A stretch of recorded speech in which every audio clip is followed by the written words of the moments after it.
free. Everybody has to learn to be independent, right? And so that process repeats itself over development. So, you get to be 8, you want to be, you want to play baseball or football, or you want to dance or whatever. You want to begin to find your sea legs. And again, we have that tension again between, I want to move away from mommy and daddy, but I don't want to go too far because I want them to take care of me in case I skin my knees, right? So we have that reshuttle.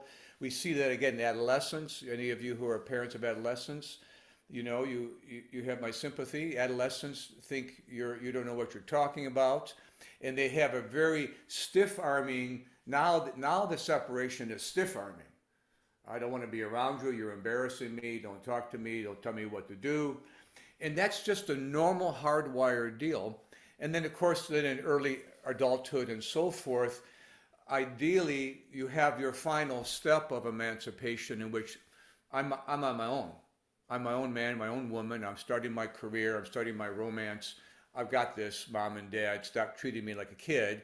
And oh, by the way, now we're going to rearrange our relationship. Now we're peers. Now we're more adult with each other. We're more friend-like. So all along, the parent's responsibility is to adjust to that change and not burden their kids with their pity and their helplessness and their sorrow and don't leave me and your father is an ass and I'm glad you're such a good boy and so on and so forth and your mommy's best little girlfriend and you were friends and we'll do everything together. Now some of that's all very sweet, right? My son and I liked baseball together over the years and so forth, but it isn't up to the kid to absorb the burden of the parent's inability to make those adjustments. So enmeshment is that, in this context, is that in each stage or at different stages, the parent says, oh, no, don't go too far. I'm lonely, I'm pitiful, I'm helpless, and you have to take care of me. So now we have a problem. And so, so those stages don't go very well. And then kids begin to compromise. They shut down their feelings. They shut down their needs. They shut down their preferences. If mommy wants this, I might want this. If daddy wants this, I now want this. They lose track of their core needs. They lose track of their core instincts about what's good for them because they're merged, married to, wedded to, enmeshed with the parent's identity and the family's identity. And they don't get to do this shuttle. Remember now, it's a normal process. Move away from mommy and daddy and come back. Just look at kids on the playground. You'll see it if you're not a parent. They move away a little further. And when they come back, they have to be reassured that it's a secure place. And the reason that way it's a secure place is that mommy's here for you, but you don't have to be here for me. That's core to security. Let me repeat that. I'm here for you, but you don't have to be here for me. In enmeshed systems, that's backwards. I'm here for you only because you owe me, and you need to be here for me. So in enmeshed systems, that belief is turned around. So that's what enmeshment is, and that's what it isn't. So along the way, people can relate to that in different ways. And so if you get into young adulthood, and these transitional spaces always feels like mommy or daddy's pulling on you, don't leave too far. By the time you get to young adulthood, you got one foot in your own life and one foot in your family's life or your mother's life. It doesn't work. You can't be fully committed to a romance. You may struggle to be fully committed to a career. You're in trouble. That's the crisis of enmeshment. So the first objective on the road to recovery is to know what it is and to know what you're dealing with and why. And to get sober and clear in your thinking about that. So number 2 is to identify and challenge your core beliefs about loyalty and love. Because if you grow up in a system that says, don't leave me, I need you, and And even though I'm supposed to be there for you, we're going to skip over that. You're going to be there for me. The belief system around love and loyalty and family becomes contorted and distorted. It serves the system and the parents at the cost to identity, at the cost to autonomy of the young adult. So the core belief might be family comes first, always. That's trouble. Which family? Whose family? What does that mean? So the enmeshed system will have implicit and explicit beliefs that keep you stuck and feeling guilty and obligated at the cost of your own separateness. So the second objective in the road to recovery is to identify the beliefs. Well, what do you mean family comes first? What does that mean? Does that mean you throw your wife or husband and kids under the bus to go change the light bulb for your mother on your anniversary? Sometimes it's as bizarre sounding as that. We get stories all the time with enmeshed men and women doing stuff like that, leaving their romantic partner to take up the loss. You're not supposed to be changing the light bulb on your anniversary at your mother's house, or cutting the grass, or taking the phone call because she can't find directions to, or dad, or whatever, or her and your father are having a fight. So those core beliefs have to be looked at and challenged, because think about it, because the next step is setting boundaries. We'll get to that in a minute. So again, your second objective is identifying core beliefs and begin challenging them. So we get that when we get people from different cultures, for example. We get people from all over the world coming into these workshops, for example. And so, we get various themes on different cultures. I'm working with a man now his mother, who's very narcissistic, very dependent, coming from India with his sister. And it's a nightmare for him to figure out how to be independent, knowing full well his mother's not going to give him the time of day, and yet he's obligated to be organized around her. So he has to kind of parse out what is his cultural norm from what is this crazy enmeshment stuff. Not easy, but the job is still necessary. So identify the core beliefs and challenge them, because if you don't, you can set boundaries till the cows come home and you won't keep them. So then, if you go to so the third objective is setting boundaries. No, I won't text you or call you every day, Mom. You can do this. You can handle the day by yourself. I'm sorry. I love you, but I need to tend to my life. I will call you at the end of the week. And oh, by the way, I no longer want to talk about your problems with Dad. You and Dad have to work that out. So that's a boundary, right? So your third objective in the emotional enmeshment journey recovery is to learn to set boundaries. But if your core belief is family comes first, your boundary will go like this, flat on its backside. You won't stand much of a chance to hold on to the boundary, because you'll feel guilty. Because that belief that my mother's needs are my needs, which it really isn't supposed to be the case. You can love your mother, right? So challenging the core beliefs, setting boundaries, and then the next objective, kind of mixed in there, sometimes second, sometimes third, is to begin to set boundaries. If we come visit you at Christmas, I'm not staying in the family house so that by the time I leave, I want to strangle somebody. I'm staying down the street in the hotel. Well, that's in an enmeshed system, that's seen as disloyal. Rather than in functional family systems, separateness is allowed. In fact, to some degree, it's welcome, because we get along better when we have separate spaces and we join together, versus we merge together underneath the family system umbrella in which somebody's in charge and it's not you. Dad or mom runs the show. They define the roles, they define the responsibilities, they define the contract of loyalty and disloyalty, implicit or explicit. So setting boundaries becomes critical. But again, if you don't challenge your belief system, setting a boundary won't do you any good. I mean, it will temporarily, but you won't be able to hold it if you still hold the core belief that my father's demand that everybody show up on Sunday for dinner, I must do, otherwise I'm disloyal. Says who? Says him. I did an interview with, gosh, I'm forgetting her name, the woman who does the adult chair. She's great. Michelle Chalfant. Thank you, Michelle Chiffon. So she and I were chatting about this enmeshment thing. She says, I had this girlfriend. She told the story. It's in the audio, so I'm not saying anything that's not out there. And she says, I had this girlfriend I hadn't seen in a long time. We were college friends, and I came back from out of state to visit with her. And I said, let's go out. Sunday's my only night. Let's go out and have dinner.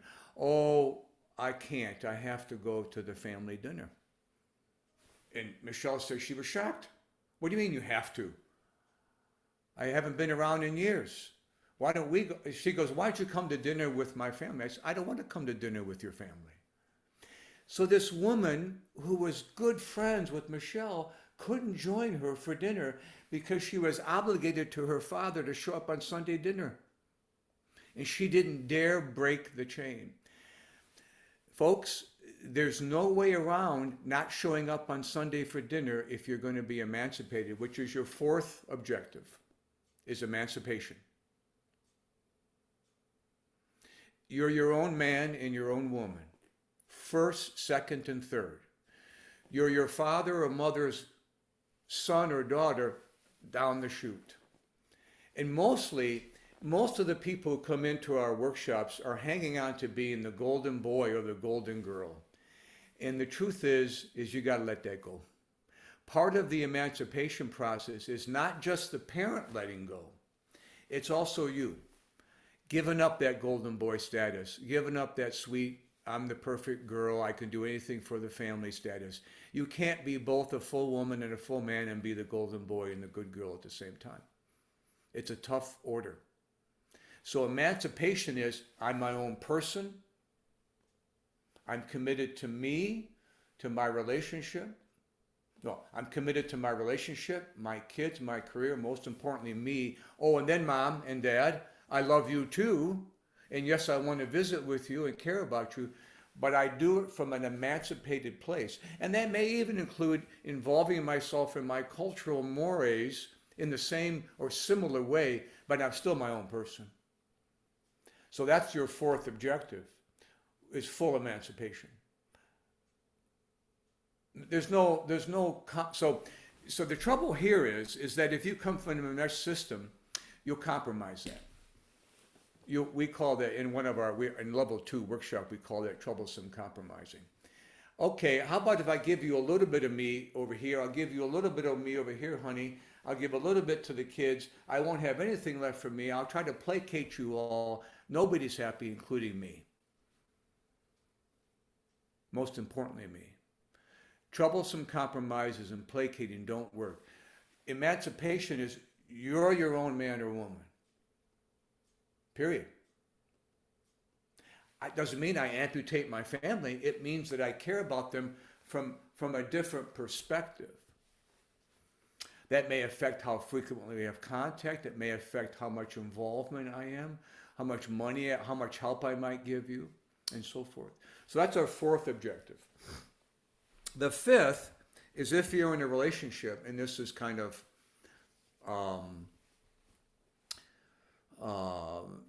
back and forth, sometimes you have to deal with this earlier on, but I'm just kind of laying these out in a linear way just to keep them making sense. But the fifth objective is to identify the impact on your romance. You threw your wife or husband or boyfriend or girlfriend under the bus way too many times. They have grievances, they have losses, and now you're fully emancipated, but your partner's pissed off because they've spent 10 years dealing with your mother and you. So the next objective, which is we could spend hours talking about, is to deal with the impact on your relationship. And critically, develop a plan of agreement, and the partner, the wife or husband doesn't get to be the dominant figure in this.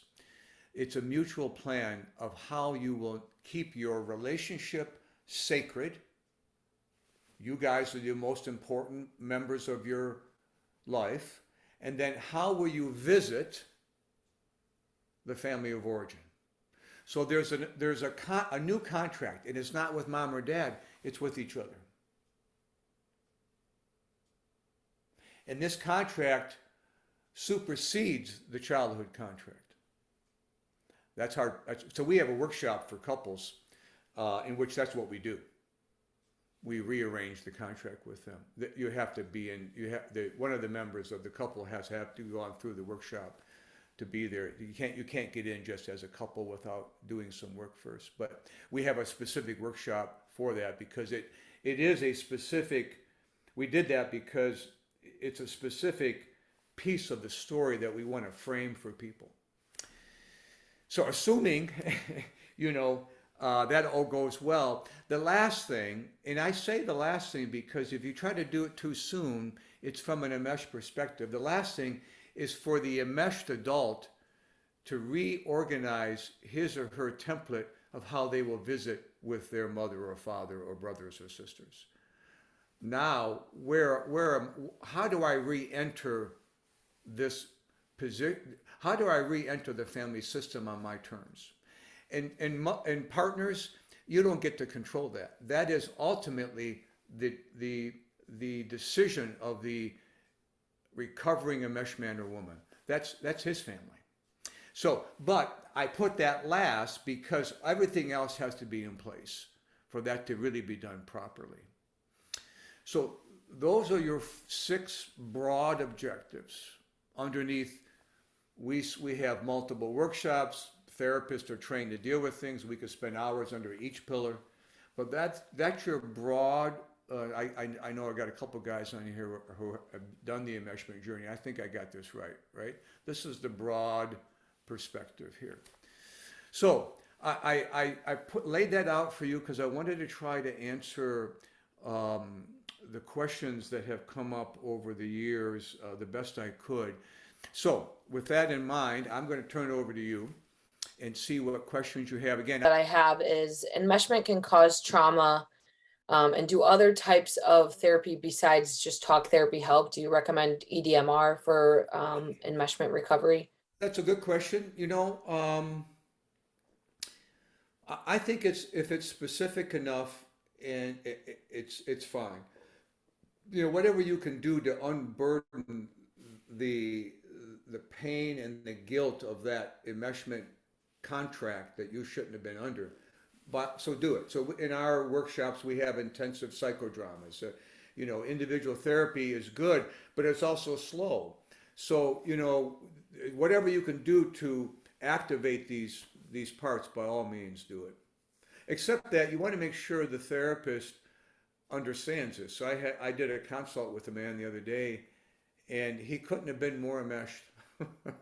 And God bless him. He's a cool guy, but he's working his butt off trying to disenfranchise himself from a position that he should never been in.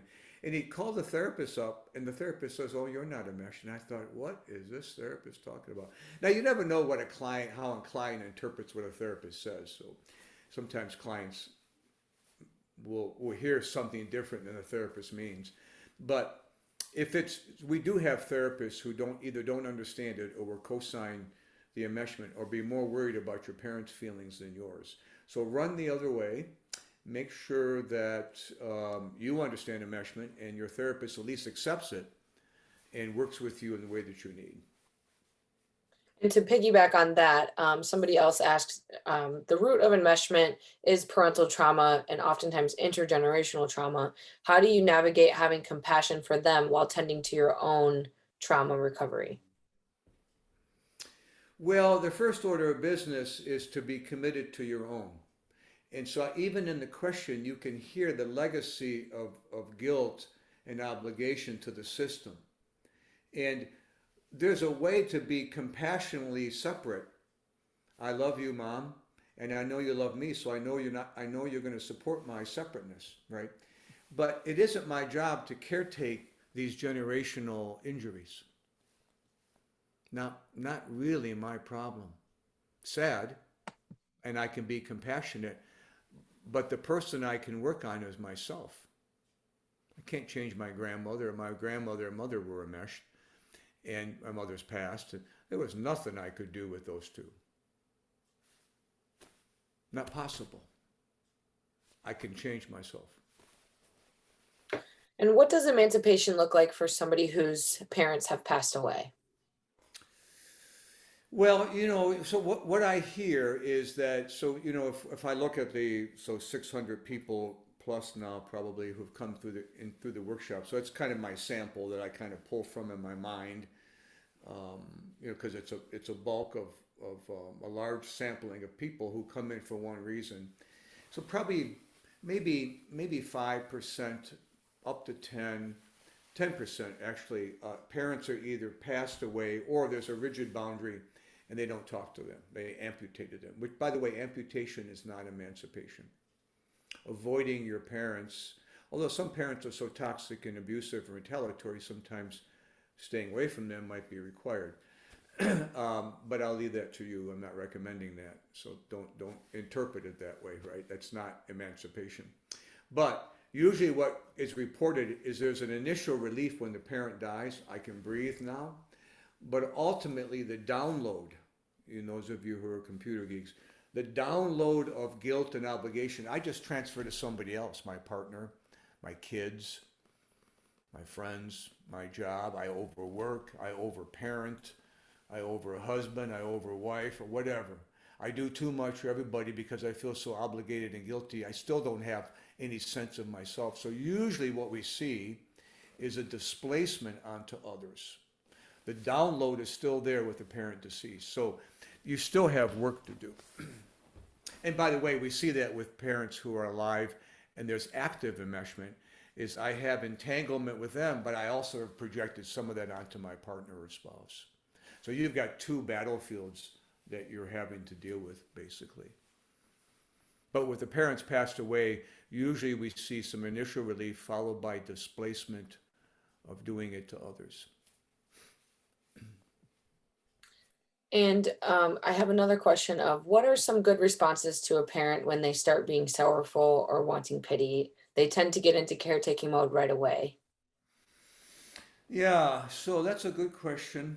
So I would practice with your therapist boundary setting. So I might, for example, there's a therapy process called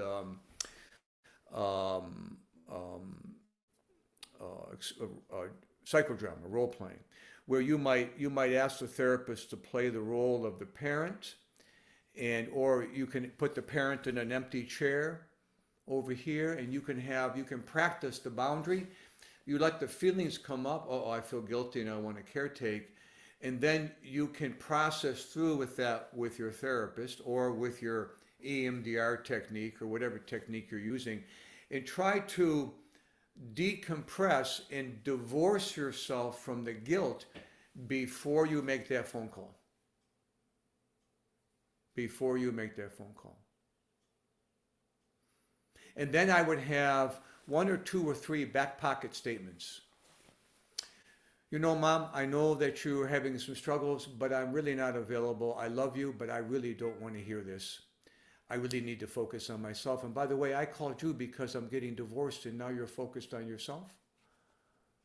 That's hard for me. It hurts me that you want to focus on yourself. I know you love me, but what I need is for you to focus on me. So you're going to have to be the man or the woman in your own life. And you're going to have to kind of stand up your parent sweetly, compassionately, lovingly, but clearly.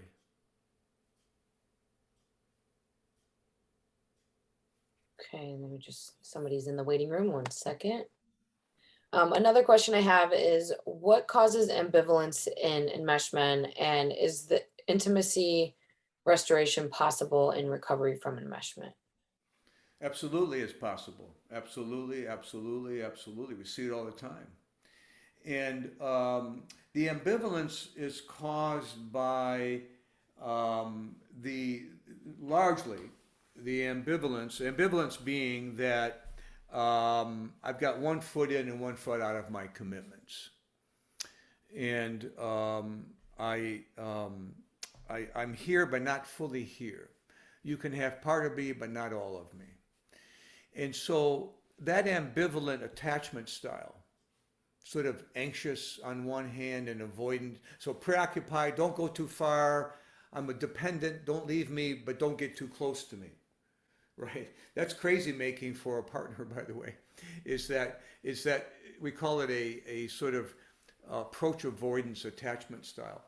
And usually the primary culprit there is a childhood or a developmental story in which you were trapped by a parent's demands and needs. And so you wind up never feeling emancipated or divorced from a parent's needs, and you get over here into a romantic relationship and your partner wants you to tell them, where are we going for dinner? How about vacation? And you feel like that's an obligation and you're angry about it. That's because you're never free in the first place. So the ambivalence, so I'm not sure I can commit to going to, Puerto Rico for their winter vacation. I'll let you know at the last minute, right? You get a lot of that from enmeshed adults. I'll let you know at the last minute whether I can make it or not, because I'm still carrying the burden and the baggage of feeling trapped that hasn't gone away. That's the download that has to change. You've got to divorce yourself from that emotional download. Wait a minute. That's not for me to carry. I'm no longer under contractual demands for you, to be there for you, mom or dad or brother or sister. I love you. I'll care for you when I can, but I'm not on assignment here anymore. I'm done. Now I have less ambivalence. Now I can say yes when I mean yes and no when I mean no, which is hard for enmeshed adults to do. They usually say yes when they want to say no, and they say no when they should be saying yes. Another question I have is, how often is narcissism present in either the parent, child, or both in enmeshment, and how does that complicate or influence the recovery? Say again? How often is narcissism present in either the parent, child, or both, and how does that complicate or influence enmeshment recovery? See if you can ask that in a different way. I'm not sure I'm following that. So, what do you hear there? What are they asking from your perspective? Like, do you oftentimes with enmeshment are the parents narcissists, and does that change the enmeshment recovery? And or does it also make the child a narcissist? How does that influence the enmeshment dynamic if the enmeshed parent is Well, narcissistic? well, there's no one answer to that, right? There's variations, and so as soon as I give you an answer, we'll find an exception. So I'm going to answer the question, but it's not the answer. There's always exceptions to the answer.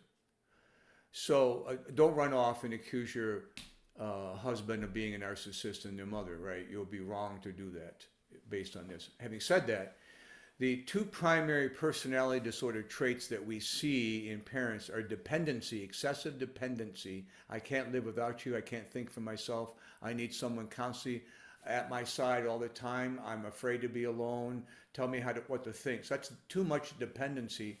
The other version is narcissism. We see a fair degree of narcissism too in parents, and in which I'm center stage, do as I say and need, and sometimes the parents don't really intend to hurt you or ignore you. They just don't see you. You're an extension of what they need. When we have malignant narcissists, we have narcissists who are overtly retaliatory. And sometimes we have parents who can be retaliatory. They will cut you out of the will. They will disown you. They will politic behind your back with brothers and sisters about how bad you are and get your brothers and sisters to call. Those are more retaliatory, malignant, narcissistic traits of trouble. None of that means you become narcissistic. No, That doesn't mean that you have a narcissistic parent, you become narcissist. It might mean that you may have some traits, because if your parents are narcissistic, then you don't get your needs met. If you don't get your needs met, you wind up focusing too much on yourself sometimes. And so it's called the narcissistic wound, right? So we see some of that, but no, just because you have a narcissistic parent doesn't mean necessarily that you're going to turn out narcissistic. Sometimes you turn into a little good caretaker, and you organize around everybody else because that's what your narcissistic parent needed. That's a more likely outcome, actually. And while you don't typically encourage amputation, is that sometimes necessary when recovering from the enmeshment? And how do you get to that conclusion? Yeah, so that's the one that I will be reluctant to answer because I'd be afraid that you'd load the gun. I don't know what you'll do with that.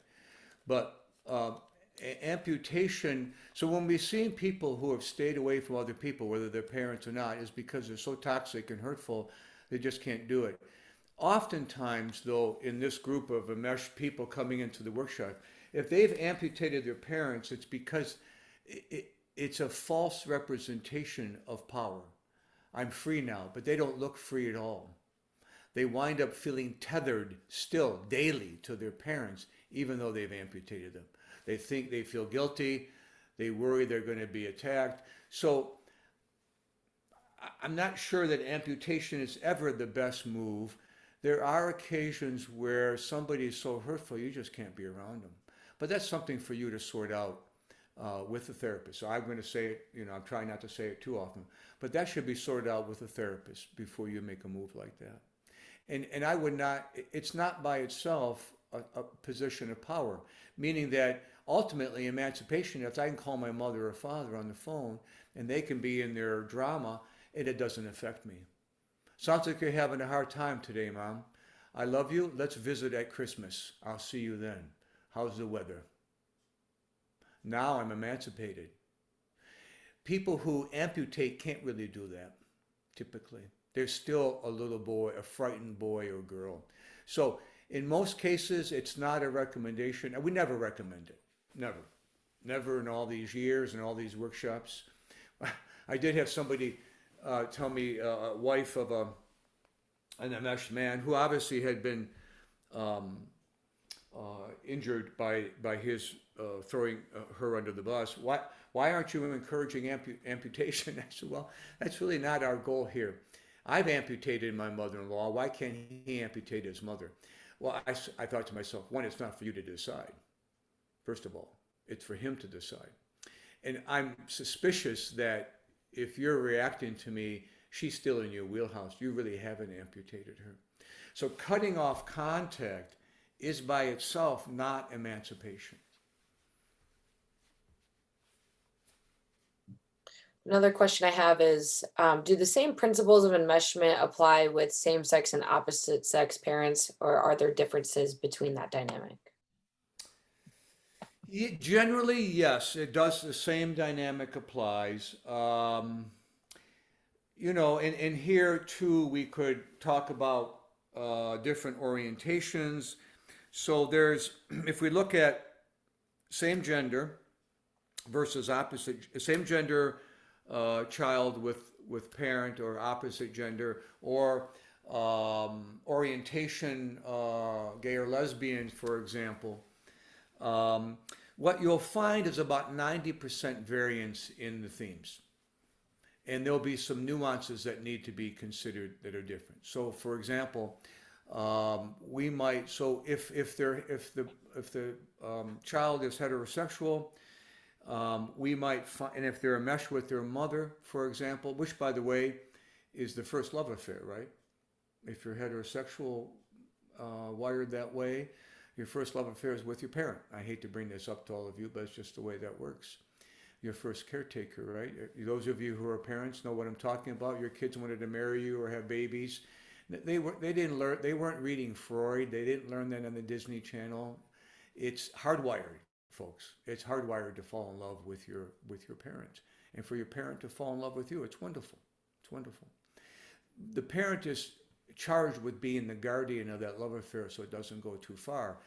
And if the mother clings on to the boy, heterosexual boy, then he might find that closeness icky. So he might have more sexual disorders, sexual compulsion, or sexual lack of arousal or interest. If, if for example, it's a girl with her mother, and the girl is kind of corralled as the mother's best friend and surrogate husband, surrogate partner, because the father is off on his drinking binges, she may not feel as icky because if she's heterosexual, because it isn't the same kind of love affair. She might have more food disorder. We tend to see difficulties with eating. She might pick up the mother's anger at the husband and take that out to relationships herself. And so sometimes we'll see, I'll give you an example with, say, a gay boy, a young boy whose orientation is gay. And so he might, and both the parents, particularly the father, picks up on that early, and he rejects him. And the mother knows that he's being rejected by the father. The mother and son may bond around the rejection. She's rejected by the husband, and he's rejected. So that boy may not have that same kind of ickiness because his orientation is more towards to men, but he will still feel entangled, about 90%, same as the straight guy. So the mother and son will bond around we call it a betrayal bond. They'll bond around the father's rejection of the son and the injury to her. So then she'll exploit it to her interest. I'm here for you because your father rejected you. Now don't go too far from me. And we'll see the same kind of problems we see with straight guys. Commitment issues, sexual dysfunction, sexual compulsion, difficulty with commitments, 90% of the same themes. So some variations on that, but about 90% cross variance. Okay. And this one, go ahead. sorry, this one is kind of specific, but I feel like it's an overarching theme. Okay. This person says, my mom and wife do not talk and neither will take the step to figure stuff out. I feel like I am in the middle. Any suggestions on how to handle this? Well, again, this is too specific, and you should really parse this out with somebody who can help you with that, a therapist, because I don't want to talk out of turn since I don't know your circumstances. So as soon as I answer this, we got 6 other cases that would be different. So you need to know that. But so when I've heard that in the past, it's usually that the enmeshed man has permitted the competition between the mother and the wife to go too far, and he hasn't stepped in. And now he's victimized by his own passivity. He's dropped the ball. He should have straightened his mother out long ago. Mom, don't talk about my wife that way. I want you to be loving and caring. She's my wife. Make an effort next time we're around. You don't have to like her, but you do need to accept her. So it's still as on the enmeshed man to straighten the mother out. But if he's allowed it to go too far, and he's allowed the women to get in conflict over him because of his passivity and his ambivalence, it's a harder road to hoe. But the job is still the same. It can't be left up to the wife to grab the mother-in-law by the lapels and straighten her out. And they don't need to be best friends.